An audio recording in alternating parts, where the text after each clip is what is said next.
Hello everyone, welcome back. So if you saw my little heat treating and mini forge video, you saw this little piece of file, and I'm going to forge this out into a Colonial style flint striker. So basically I'm going to make it all the same thickness, and then I'm going to put a little curlicue on the end here and wrap this around this way so you can hold on to it like this. So let me get my forge all set up and get it cooking, get this hot, and start banging on some metal. Alright, we got our forge going.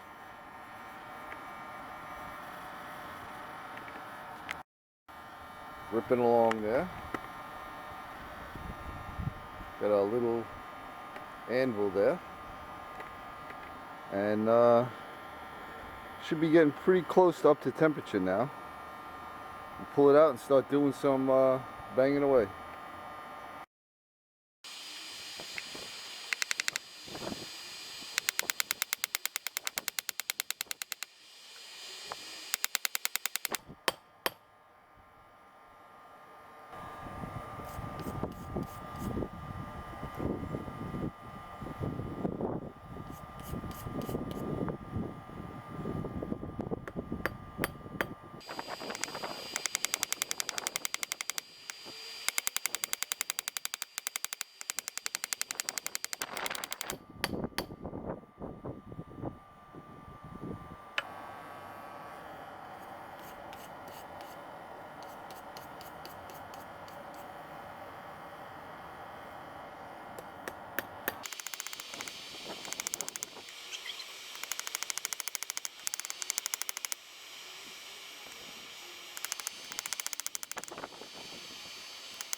Alright, so now I'm going to clean it up and I'm going to do the heat treat. So you get to see a heat treat again. Stand by. Alright, we got it all cleaned up. Got the heavy scale off of it. Now we're going to put it into the fire, let it come up to temperature, and we'll do a heat treat on it. Alright, we got it cooking in the forge. Right there we got the oil. Right there with the little mini tongs is the magnet. And I'll focus in on the oil so you can see it going in. We got a little bit more to go and then we'll be dipping it. Okay, I'm going to pull it out. You're going to see it go past the frame. What I'm going to be doing is touching it to the magnet. If it's not magnetic, into the oil it goes.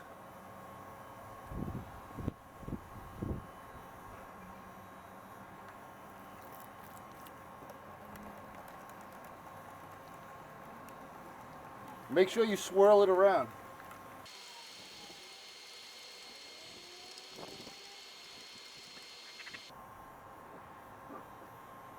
There it is. So what we're going to do next is we're going to just do a little wire brushing to get that off, and then I'll bring you over to the other table and we'll show you how it works. Alright, so here we are. Here's the finished product. Hand forged. One thing you're going to notice after watching this video, I am not a blacksmith. I don't have any of the techniques down pat. I mean, a professional blacksmith could probably have made this, really seriously, if I guess, not even not including the actual heating time, probably in 10 minutes.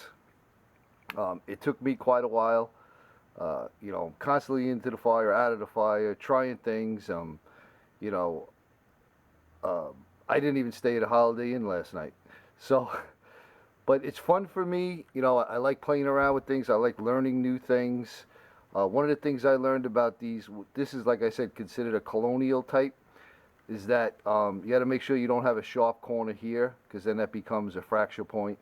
I think I'm getting better as far as not having cold shuts, which is like where the metal kind of pinches in corners and stuff. I got this pretty flat, and like I said, this was the end of a file. This was the bottom part of a file. So these two things came out of a file that cost me 25 cents. I'm sure somebody would be happy to pay, 15, 20 bucks for one of these. But again, the amount of time that I spend making them, it wouldn't be worth it. But for a blacksmith, it would. So here's the big test. Let's see how she works. We got some real English flint here. Now you can hold this any way you want, this way or this way. But I would suspect they probably held it this way. Oh yeah. Throws some nice sparks. Let's get a little piece of chalk cloth. It's a little breezy out here. I'm going to fold this up a little bit, see if I get some extra surface on it.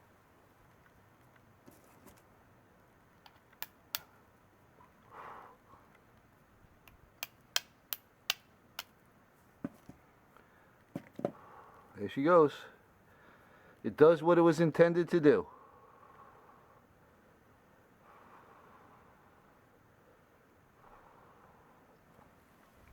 So again, the main idea of these things for me is, to have fun.